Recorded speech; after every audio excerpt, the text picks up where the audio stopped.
પ્રણામ આચાર્યજી. જેમ આ ભાઈએ કહ્યું કે તે કોઈ આશ્રમમાં ગયા અને પાણી વગેરે એવું કંઈ, તો હું જોઉં છું કે ભારતમાં આવી રીતે ગંગાજળ અને ગાયના નામે પણ આપણે પ્રતીકોને પકડી રાખ્યા છે. તો શું આ પણ એ જ છે?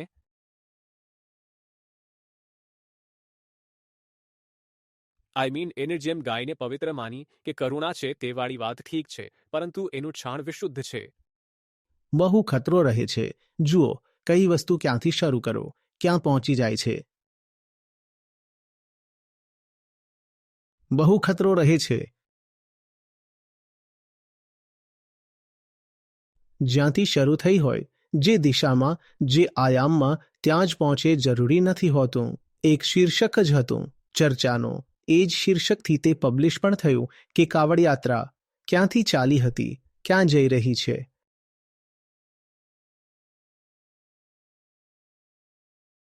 હવે એક તરફ તો જુઓ, આ વાત હોય છે કે આપણે દેહી તો છીએ જ. તો જે કોઈ આપણને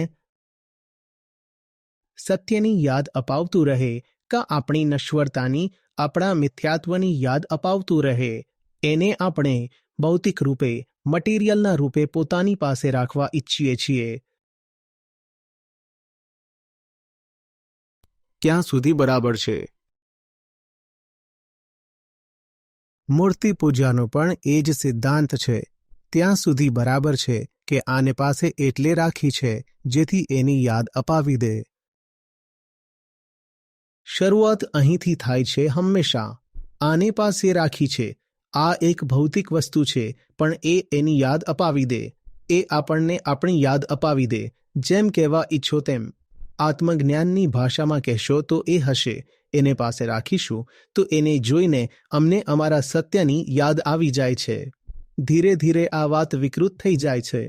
ધીરે ધીરે એ થઈ જાય છે કે એ એની યાદ અપાવવા માટે નથી, આ જ તે છે. પછી બધું ભ્રષ્ટ થઈ જાય છે. તે બહુ સારા લોકો રહ્યા હશે જેમણે કહ્યું હશે કે ગાયને ખાસ માનો.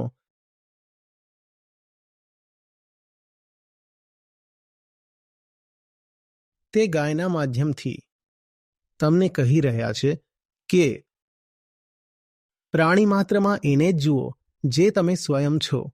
તમે જો ચૈતન્ય છો તો બધું ચૈતન્ય. શરૂઆત પશુઓથી કરો. તમે જો જડ છો તો પછી બધું જડ છે. હવે પોતાનામાં અને એમનામાં આપણે એને નીચે જોઈએ છીએ. ના, જ્યારે પૂજા કરશો તો નીચે નહીં જોઈ શકો. પશુઓને સામાન્ય મન માને છે કે નીચે છે, પણ જ્યારે પૂજા કરશો ગાયની તો નીચે નહીં જોઈ શકો. તો બહુ સમજી વિચારીને આ કહેવામાં આવ્યું હતું, પછી તે રૂઢિ બની જાય છે.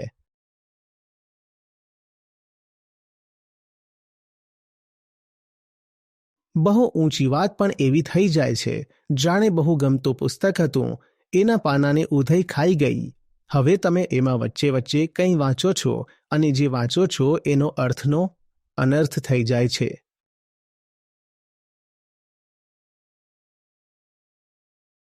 કેટલા લોકો એવા છે જેમણે લાલટેન ક્યારેય જોઈ છે બળતી? તો શરૂઆતમાં એને સળગાવો છો તો કેવી હોય છે? પહેલાં એનો કાચ બરાબર સાફ બાફ કરીને ચમકાવીને, હે ને, એને રાખો છો, એમાં તેલ ભરી દો છો અને સળગાવી દીધી એની દિવેટ. અને જ્યાં સુધી રાત વીતી જાય છે અથવા એને થારવાનો સમય આવે છે ત્યાં સુધી તે કેવી થઈ જાય છે? કાળી કાળી, પ્રકાશ કરતાં વધારે પ્રકાશને રોકવાવાળી વસ્તુ બની જાય છે.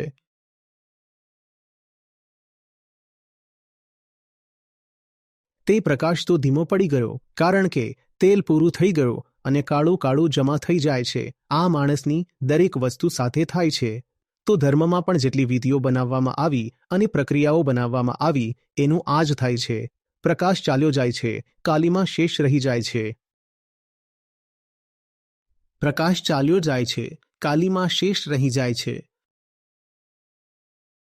પ્રકાશ શું હોય છે? ચેતના પ્રકાશ છે.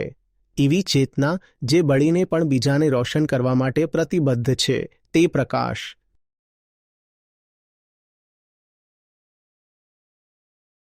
સામાન્ય રીતે તે ચેતના કોઈ વ્યક્તિના રૂપમાં સામે આવે છે.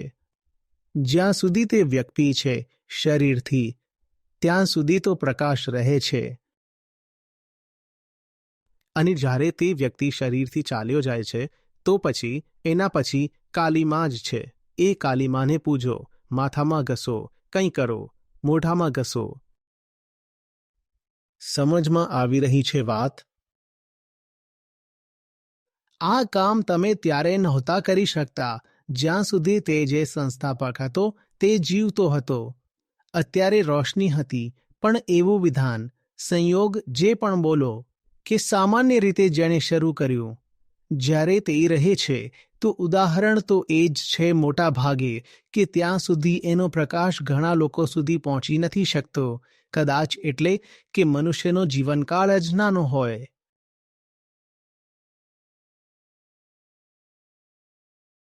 એના ગયા પછી લહેર ઉઠે છે અને શોર થાય છે કે કંઈ ખાસ હતું, કંઈ ખાસ હતું. પછી લોકો આવે છે, એમને કહેવામાં આવે છે ત્યાં પ્રકાશ છે. તે ત્યાં જાય છે તો પ્રકાશ તો જઈ ચૂક્યો હોય છે અને મળે શું છે? તે કાલીમાં લઈને મોઢું કાળું કરે છે. જ્યારે ત્યાં પ્રકાશ હતો ત્યાં સુધી ખબર જ ન ફેલાઈ, લોકો આવ્યા નહીં. પછીથી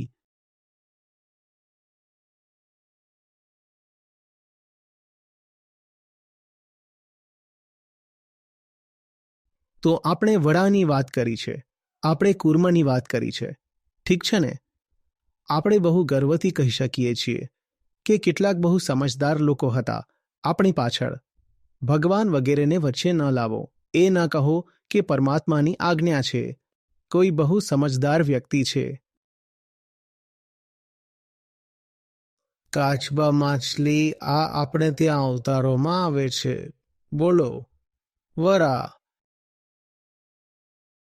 એવી જ રીતે ગાય, એવી જ રીતે માતાનું વાહન સ્ત્રી, એવી જ રીતે ગણપતિને બેસાડી દીધો મૂષક. એવી જ રીતે જેટલા દેવતા છે બધાએ પોતપોતાનો એક સંબંધ બનાવી દીધો. ઘુવરને પણ કહી દીધું કે જુઓ, ગરબડ ન કરતો. ઘુવરની સાથે જાણો છો, ઘુવડ અત્યારે ઘણા બધા દેશોમાં ખતરામાં છે. ડરેલી પ્રજાતિ છે. તો પ્રકૃતિ સાથે એક બહુ પ્યારો અને અંગત, નિજતાનો, આત્મીયતાનો, ઘનિષ્ઠ એમની સાથે સંબંધ બનાવી રાખ્યો છે. પછી એ થોડું કરવું પડશે. સેફ ટાઈગર કહી દીધો દેવીનો છે, એટલું પર્યાપ્ત છે. કોઈ નથી મારવાનો એને. ગજ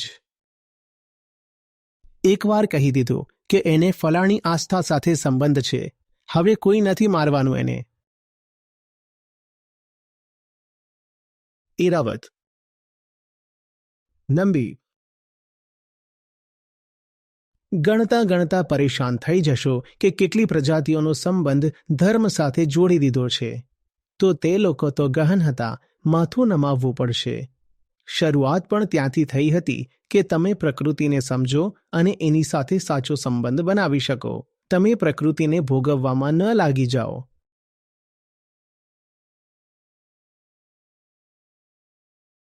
અને બીજી બાજુ તમે પશ્ચિમમાં જુઓ તો ત્યાં બહુ પાછળથી આ ભાવ આવ્યો કે જે ચેતન છે તે જડ કરતાં શ્રેષ્ઠ છે, માઇન્ડ મેટર કરતાં શ્રેષ્ઠ છે. અને માઇન્ડ એટલે છે જેથી તે મેટરનું શોષણ કરી શકે. પ્રકૃતિ પર વિજય, ત્યાં આ ભાવ ચાલ્યો. ભારતે ક્યારેય નથી કહ્યું કે પ્રકૃતિ પર વિજય પ્રાપ્ત કરવો છે. ભારતે તો કહ્યું પ્રકૃતિને પૂજી રહ્યા છો. જેને પૂજી રહ્યા એની પર વિજય મેળવવા જાઓ છો. શું? અને એ જ જે તે પ્રકૃતિ પર વિજય હતું એ જ આજે ક્લાઇમેટ ચેન્જ બની ગયું છે. કારણ કે તમે એટલી જીતી લીધી તમે પ્રકૃતિને કે તે પ્રકૃતિ પછી બરબાદ જ થઈ ગઈ. નેચર એટલી પ્રકૃતિ, તે બરબાદ થઈ ગઈ. તો મનુષ્ય પ્રકૃતિની સાથે સાચો સંબંધ રાખી શકે એટલે આ બધી વાતો શરૂ થઈ હતી. કે ગાય હોય અને પશુ પક્ષી હોય. ઉપનિષદ પણ કહે છે 2 પક્ષી બેઠા છે, સુપર્ણા, સખાયા. તમામ જગ્યા આવી જ જાય છે વાતોમાં. જે બીજી પ્રજાતિ છે એ આવી જ જાય છે. પરંતુ હવે તમે એને એ બનાવી લેશો કે ગાયને બચાવવી છે, અને ગાયનો અર્થ થાય છે કે ફક્ત જે દેશી ગાય છે અને બાકી પ્રજાતિઓ જો કપાઈ રહી છે, મરી રહી છે, આપણને કોઈ ફરક નથી પડતો, તો તમે સમજ્યા જ નથી કે મર્મમાં વાત શું હતી. વાત સમગ્ર પ્રકૃતિની છે, માત્ર ગાયની નથી. ગાયને નિસંદેહ બચાવવાની છે, પણ એટલું જ આપણે બીજી પ્રજાતિઓને પણ બચાવવાની છે. આખી પ્રકૃતિની વાત છે. ઘુવડ સુધીની વાત છે ભાઈ, હંસની વાત છે, તમે કહો શોધીને બતાવો. મયુરની વાત છે, તમે શોધીને બતાવો. 100 થી 200. ન જાણે એની પર થોડું એવું, જો કોઈ શોધ કરે તો જોશે કે 100, 200, 400 પ્રજાતિઓ આવી જાય છે ધર્મના ક્ષેત્રમાં. ઓછામાં ઓછું જેટલું આપણી આજુબાજુ જોઈએ છે, સામાન્ય રીતે તે બધું આવી જાય છે. હવે પ્રજાતિઓ તો હજુ પણ નવી નવી શોધવામાં આવી રહી છે, તો તે સમય એવું નથી કે બધી પ્રજાતિઓ શોધી લેવામાં આવી હતી. પણ જેટલી ખબર હતી તે કોઈની કોઈ રીતે બધાને નાખી દેવામાં આવ્યું છે કે જુઓ આ પણ વિશેષ છે, આ પણ વિશેષ છે, એને હાનિ ન પહોંચાડો, એને પરેશાન ન કરો, એને આવું ન કરો, એને એવું ન કરો. કાગડાને પણ સ્થાન આપવામાં આવ્યું છે. આ કાગડો પણ જુઓ ધર્મની કઈ વસ્તુમાં કામ આવે છે. કાગડો પણ લો, કાગડાને પણ પરેશાન નથી કરવાનો. આ ભાવ છે. આ ભાવ સમજવાનો હોય છે કે પ્રકૃતિ તમારા ભોગવવા માટે નથી. તે દેવી છે, તે શક્તિ છે, તે માતા છે. મુક્તિ એમના માધ્યમથી મળે છે. દુર્ગા સપ્તશતીમાં જે બંને પાત્રો છે જેને આખી કથા કહેવામાં આવી છે, એમાંથી એકે શું માંગ્યું? મને મારું ખોવાયેલું રાજ્ય પાછું મળી જાય. જે રાજા હતા એને મળી ગયું, અને બીજા હતા વૈશ્ય, એમને કહ્યું મુક્તિ. દેવીથી, શક્તિથી, પ્રકૃતિથી મુક્તિ માંગી, મુક્તિ મળી, અને મુક્તિ તમને કોઈ બીજું આપી પણ નથી શકતું. વારંવાર આપણે કહીએ છીએ ને એને સમજો અને આને સમજો, એનાથી મુક્તિ મળી છે, તો આ જ તો પ્રકૃતિ છે. તે અને આ એ જ પ્રકૃતિ છે. મુક્તિ પ્રકૃતિના માધ્યમથી જ મળવાની છે. તો પછી પ્રકૃતિનું શોષણ કેવી રીતે કરી શકો છો? એને નીચે કેવી રીતે સમજી શકો છો? જે તમને ઉચ્ચતમ વસ્તુ આપવાની છે તે નીચી કેવી રીતે હોઈ શકે છે? જો નીચી ન હોઈ શકે તો એનું શોષણ કેવી રીતે કરી લેશો? એ કહેવા માટે હવે તમે એને રૂઢિ બનાવો, અંધવિશ્વાસ બનાવો. એમાં બહુ મૂર્ખતાના કામ કરવાના શરૂ કરી દો. એના નામે હિંસા શરૂ કરી દો. એટલે નથી ગૌ પૂજા કહેવામાં આવી, એટલે કહેવામાં આવી છે કે તમે સમગ્ર પ્રકૃતિ માટે જ બોધનો ભાવ રાખો. એનાથી કરુણા ઉઠે છે. એ થોડું જ છે કે ગાયની પૂજા કરો છો અને ચિકન ખાઓ છો. એ થોડું જ છે કે ગાયની પૂજા કરો છો અને એ પણ નથી વિચારતા કે ગાયનું દૂધ કેવી રીતે આવે છે. પૂજા પણ ગાયની કરો છો અને એ પણ નથી જોતા કે દૂધના નામે ગાયનું કેટલું શોષણ થાય છે.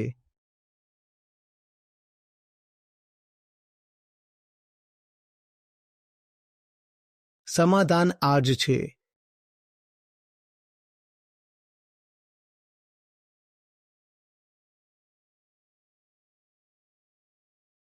જેમ શેરડીનો રસ હોય છે ને, જ્યારે તાજો તાજો કાઢવામાં આવી રહ્યો હોય તો પી લો. પછી જશો તો સડી ગયો હશે. આ જ ધર્મના ક્ષેત્રમાં થાય છે. આપણે બહુ ખુશ થઈ જઈએ છીએ કે બહુ જૂનો રસ છે, બહુ જૂનો રસ છે, તો વધારે ખતરો છે કે રસ સડી ગયો હશે. જ્યાં તાજો તાજો રસ નીકળી રહ્યો હોય ત્યાં પી લો. પછીથી જશો તો ખબર નહીં શું મળશે. કોણ ભેળસેળ કરી દે? બરાબર સંભાળીને રાખવામાં આવ્યું કે નથી રાખ્યું? બરાબર તાપમાન પર રાખ્યું કે નથી રાખ્યું? યોગ્ય સ્થિતિઓમાં એને બચાવ્યું કે નથી બચાવ્યું? હોઈ શકે છે બગડી ગયું હોય. જો તાજો નીકળી રહ્યો છે તો સ્વાસ્થ્યપ્રદ હશે.